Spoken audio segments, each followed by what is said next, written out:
Peu importe ce que tu veux faire ou entreprendre, ne laisse jamais la vie d'autrui, l'opinion d'autrui, les faiblesses d'autrui, voire même les expériences d'autrui te bloquer ou te paralyser.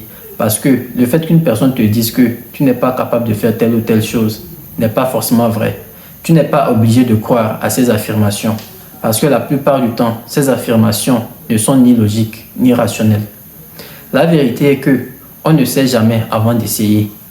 Quand une personne te dit que tu n'es pas capable de faire telle ou telle chose, la plupart du temps, ces personnes se basent sur ses expériences passées.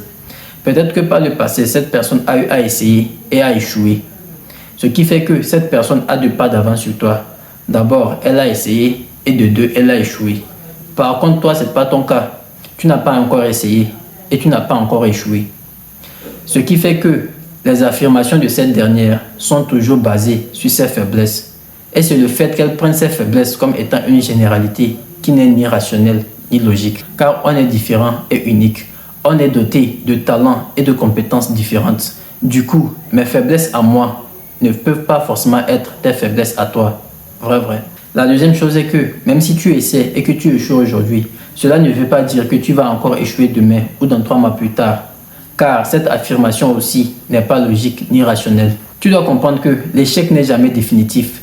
L'échec n'est jamais une finalité pour ceux qui, après avoir échoué, sont prêts à faire le travail qu'il faut pour s'améliorer, pour acquérir des connaissances et des compétences, pour pouvoir faire face à cet échec et le surmonter.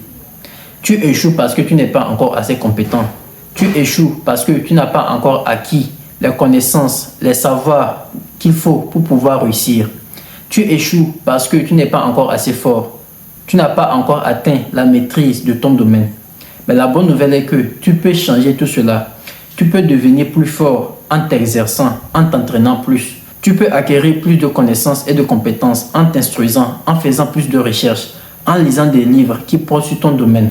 Tu seras capable d'atteindre la maîtrise de ton domaine si tu fais ces choses-là.